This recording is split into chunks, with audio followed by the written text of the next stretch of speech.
ओम शांति। आपका पिछला जन्म कहाँ हुआ था और पिछले जन्म के कर्म को कैसे जान सकते हैं? क्या वाकई में हम जान सकते हैं कि हमारे पिछले जन्म में हमारा जन्म कैसे और कहाँ हुआ था? क्या हम ये जान सकते हैं कि हमने पिछले जन्म में कौन-कौन से कर्म किए थे? क्या हमारे कर्म अच्छे थे या बुरे? ये सवाल जितना दिलचस्प लगता है उतना ही गहरा और रहस्यमय भी है। इसका जवाब है हाँ, हम ये जान सकते हैं। हिंदू धर्म के पवित्र ग्रंथों और पुराणों में इस बात का स्पष्ट उल्लेख है कि हम अपने पिछले जन्म के कर्मों को समझ सकते हैं और ये भी जान सकते हैं कि हमारा जन्म कहाँ और कैसे हुआ था। आज की इस विशेष चर्चा में इस विषय को हम विस्तार से समझेंगे और उन तरीकों को जानेंगे जिनसे हम अपने पिछले जन्म के रहस्यों को उजागर कर सकते हैं। आज हम उन ग्रंथों जैसे वेद, उपनिषद, भगवत गीता और पुराणों में वर्णित पुनर्जन्म और कर्म सिद्धांत की बात करेंगे। साथ ही हम एक रोचक कथा के माध्यम से ये समझेंगे कि भगवान विष्णु ने इस विषय पर क्या उपदेश दिया। इसके बाद हम उन सरल और प्रभावी तरीकों पर चर्चा करेंगे जिनसे आप अपने पिछले जन्म के बारे में जान सकते हैं और अपने वर्तमान जीवन को बेहतर बना सकते हैं। तो चलिए इस आध्यात्मिक यात्रा की शुरुआत करते हैं। देखिए, हिंदू धर्म में पुनर्जन्म और कर्म का सिद्धांत आत्मा की अमरता और उसकी निरंतर जन्म मरण के चक्र पर आधारित है। ये विश्वास है कि आत्मा एक शरीर को छोड़कर दूसरे शरीर में प्रवेश करती है और ये प्रक्रिया उसके कर्मों के आधार पर तय होती है। हमारे वेद, उपनिषद इस सिद्धांत को विस्तार से समझाते हैं। आइए इन ग्रंथों में क्या लिखा है इसे संक्षेप में देखते हैं। ऋग्वेद और यजुर्वेद में आत्मा की अमरता और कर्मों के फल का उल्लेख है। बृहदारण्यक उपनिषद और छांदोग्य उपनिषद में कर्म और पुनर्जन्म का स्पष्ट वर्णन मिलता है। इनमें बताया गया है कि आत्मा अपने पिछले कर्मों के आधार पर नया जन्म लेती है। अच्छे कर्म उत्तम योनि की ओर ले जाते हैं जबकि बुरे कर्म या निम्न योनि की ओर ले जाते हैं। भगवत गीता में भगवान श्री कृष्ण अर्जुन को समझाते हैं, जैसे मनुष्य पुराने वस्त्रों को त्याग कर नए वस्त्र धारण करता है, वैसे ही आत्मा पुराना शरीर छोड़कर नया शरीर धारण करती है। अध्याय 2 श्लोक 22 ये पुनर्जन्म का सबसे स्पष्ट और सुंदर वर्णन है। गीता में ये भी कहा गया है कि कर्मों का फल अवश्य भोगना पड़ता है और ये फल पिछले जन्मों के कर्मों से भी प्रभावित होता है। गरुड़ पुराण में मृत्यु के बाद आत्मा की यात्रा, कर्म, फल और पुनर्जन्म का विस्तृत वर्णन है। इसमें बताया गया है कि आत्मा अपने कर्मों के आधार पर अच्छे या बुरे घर में अपना नया जन्म प्राप्त करती है। भागवत पुराण में भी बताया गया है कि आत्मा का अगला जन्म अपने कर्मों के आधार पर निश्चित किया जाता है।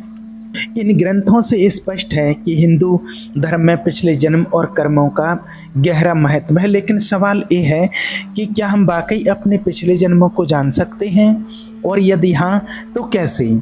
इसके लिए हमें भगवान विष्णु की एक पौराणिक कथा की ओर रुख करना होगा जिसमें भगवान विष्णु ने इस रहस्य को उजागर किया है। एक समय की बात है जब भगवान विष्णु अपने सिंहासन पर बैकुंठ में विराजमान थे।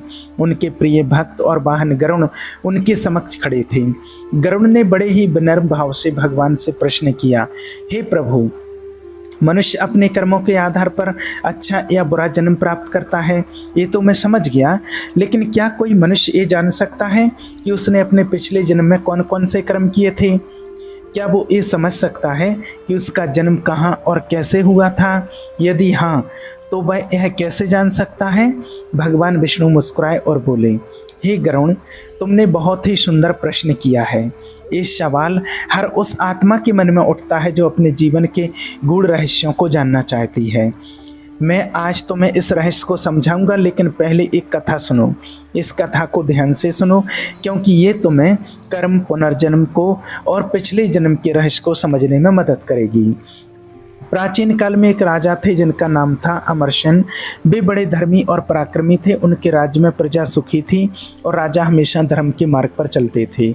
लेकिन एक दिन राजा के मन में एक विचार आया। उन्हें अपने पिछले जन्म की स्मृतियां अस्पष्ट रूप से याद आने लगीं। वे सोचने लगे, मैंने ऐसा क्या किया कि मुझे ये राजसी जीवन मिला? क्या मेरे पिछले जन्म में भी मैं राजा था या कोई और यदि मेरे कर्म बुरे थे तो मुझे ये सुख कैसे प्राप्त हुआ? राजा ने अपने दरबार के विद्वानों और ज्योतिषों को बुलाया। उन्होंने पूछा, क्या कोई ऐसा तरीका है जिससे मैं अपने पिछले जन्म को जान सकूं? विद्वानों ने कहा, महाराज, हमारे शास्त्रों में पिछले जन्म को जानने के कई तरीके बताए गए हैं। पहला तरीका है ज्योतिष शास्त्र। आपकी जन्म कुंडली में ग्रहों की स्थिति आपके पिछले जन्मों के कर्मों का संकेत दे सकते हैं। दूसरा तरीका है गहन ध्यान और योग मेडिटेशन साधना। इसके माध्यम से आप अपनी आत्मा की गहराइयों में उतरकर पिछले जन्म की स्मृतियों को जागृत कर सकते हैं। तीसरा तरीका है किसी सिद्ध गुरु की कृपा, जो अपनी आध्यात्मिक शक्ति से आपको आपके पिछले जन्म के दर्शन करा सकता है। राजा अमरसेन ने इन सभी तरीकों को आजमाने का निश्चय किया। सबसे पहले उन्होंने एक प्रख्यात ज्योतिषी को बुलाया। ज्योतिषी ने उनकी कुंडली का अध्ययन किया और बताया, महाराज, आपके पिछले जन्म में आप एक साधारण व्यापारी थे। आपने बहुत दान पुण्य किया, गरीबों की सहायता की और धर्म के मार्ग पर चले। लेकिन एक गलती आपने की थी। आपने अपने व्यापार में एक बार अनजाने में धोखा दिया, जिसके कारण कुछ लोग दुखी हुए। आपके अच्छे कर्मों ने आपको यह राजसी जीवन दिया, लेकिन उस छोटी गलती के कारण आपको इस जन्म में कुछ कष्ट भी भोगने पड़ रहे हैं, जैसे कि आपके स्वास्थ्य में समय समय पर आने वाली समस्याएं। भगवान विष्णु ने मुस्कुराते हुए गरुड़ की ओर देखा और कहा, हे गरुड़, मनुष्य के कर्मों का लेखा जोखा प्रकृति स्वयं रखती है। यदि आपको ये जानना है कि पिछले जन्म में कर्म कैसे थे, तो इसके लिए दो सरल और स्पष्ट मार्ग हैं। इन मार्गों को अपनाकर कोई भी व्यक्ति अपने कर्मों का अनुमान लगा सकता है।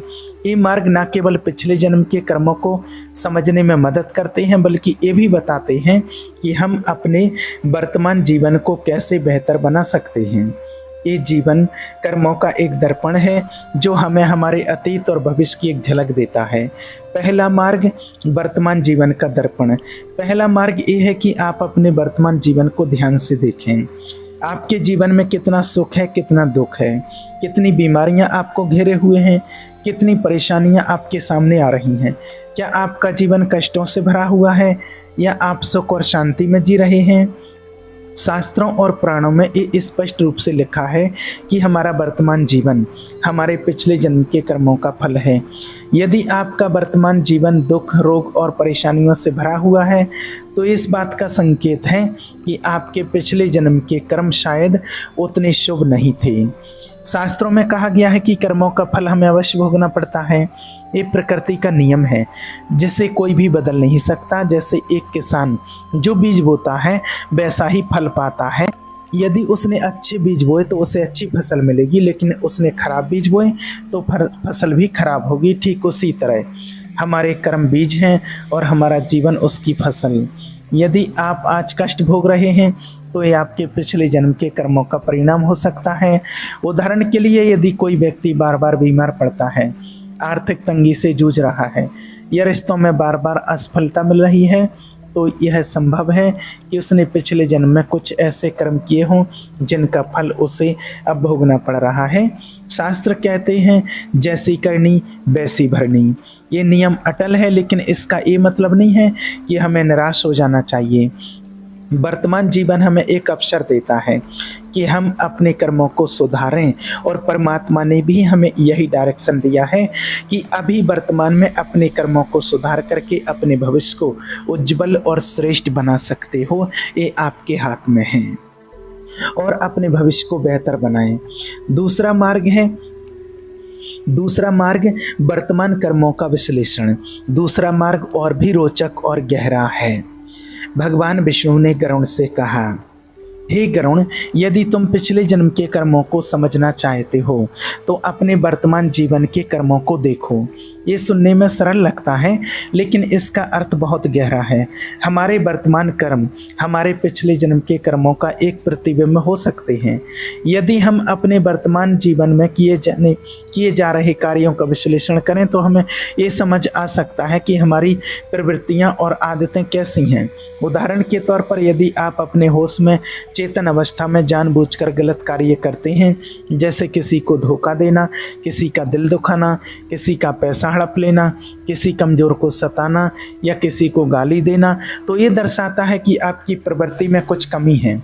यदि आप चेतन अवस्था में जब आपको सब कुछ समझ में आ रहा है फिर भी गलत कार्य करते हैं तो सोचिए, जब आप पिछले जन्म में थे और वह जीवन आपको याद नहीं है तब आपने क्या क्या किया होगा। हमारी आत्मा एक यात्रा पर है जो कई जन्मों से चली आ रही है। हर जन्म में हमारी प्रवृत्तियां और आदतें हमारे साथ चलती हैं। यदि आप इस जन्म में क्रोधी हैं, लालची हैं या दूसरों को दुख देने की आदत रखते हैं तो संभव है कि पिछले जन्म में भी आपने ऐसी ही प्रवृत्तियां दिखाई हों। ये दूसरा मार्ग हमें ये समझने में मदद करता है कि हमारी आत्मा की प्रकृति क्या है। यदि आप अपने वर्तमान कर्मों को सुधार लें तो न केवल आपका जीवन बेहतर होगा बल्कि आपका अगला जन्म भी सुखमय हो सकता है। कर्मों का घड़ा, सुख और दुख का हिसाब। जीवन को एक घड़े के रूपक से समझा जा सकता है। हमारे अच्छे कर्म एक घड़े में जमा होते हैं और बुरे कर्म दूसरे घड़े में।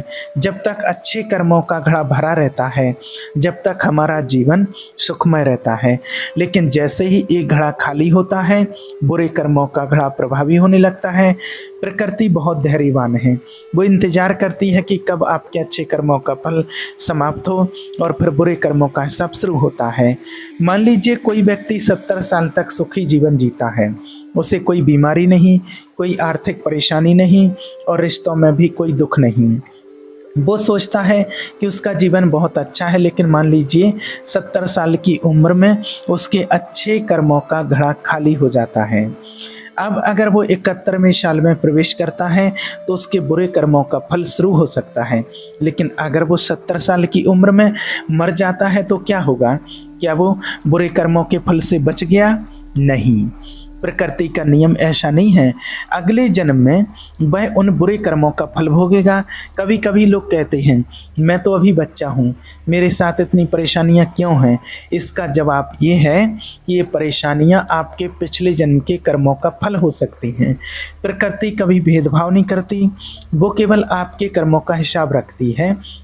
एक बच्चा जो फ्लाईओवर के नीचे भूखा तड़प रहा है और दूसरा बच्चा जो किसी अमीर घराने में जन्म लेता है, ये अंतर उनके कर्मों का परिणाम है। ईश्वर कभी भेदभाव नहीं करते, ये हमारे कर्म ही हैं जो हमें सुख या दुख देते हैं। कर्मों का सुधार बेहतर भविष्य की कुंजी। ये समझना महत्वपूर्ण है कि कर्मों का नियम हमें निराश करने के लिए नहीं बल्कि हमें प्रेरित करने के लिए है। यदि आप अपने वर्तमान जीवन में अच्छे कर्म करते हैं, जैसे दूसरों की मदद करना, सत्य बोलना, दया और करुणा दिखाना, तो आप अपने भविष्य को बेहतर बना सकते हैं। शास्त्रों में कहा गया है अच्छे कर्मों का फल अवश्य मिलता है। यदि आप आज अच्छे कार्य करते हैं तो आपका अगला जन्म सुखमय होगा। उदाहरण के लिए, यदि आप किसी भूखे को भोजन देते हैं, किसी दुखी व्यक्ति को सांत्वना देते हैं या किसी कमज़ोर की सहायता करते हैं तो एक कार्य आपके अच्छे कर्मों के घड़े को भरते हैं।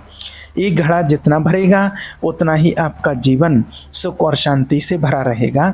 इसके विपरीत यदि आप दूसरों को दुख देते हैं, धोखा देते हैं या क्रोध और लालच में फंस जाते हैं तो आप अपने बुरे कर्मों के घड़े को भर रहे हैं, जिसका फल आपको भविष्य में भोगना पड़ेगा। प्रकृति का नियम बहुत स्पष्ट है, जैसा आप करोगे वैसा ही आपको मिलेगा। ये नियम ना तो पक्षपात करता है ना ही किसी को विशेष छूट देता है, चाहे आप अमीर हो, गरीब हो, बड़े हो या छोटे हो। प्रकृति आपके कर्मों के आधार पर ही आपको फल देती है। शास्त्रों में कहा गया है तुम्हें केवल कर्म करने का अधिकार है, फल की चिंता मत करो। लेकिन इसका ये मतलब नहीं है कि फल मिलेगा ही नहीं, फल अवश्य मिलेगा और वह आपके कर्मों के अनुरूप होगा। इसलिए हमें अपने कर्मों को शानदार बनाना चाहिए। हर दिन एक नया अवसर है अपने जीवन को बेहतर बनाने का। यदि आप अपने वर्तमान कर्मों को सुधार लेते हैं तो आप न केवल इस जन्म को सुखमय बना सकते हैं बल्कि अपने अगले जन्म को भी शानदार बना सकते हैं। अंत में भगवान विष्णु ने गरुड़ से कहा, हे गरुड़, कर्म ही मनुष्य का सच्चा साथी है।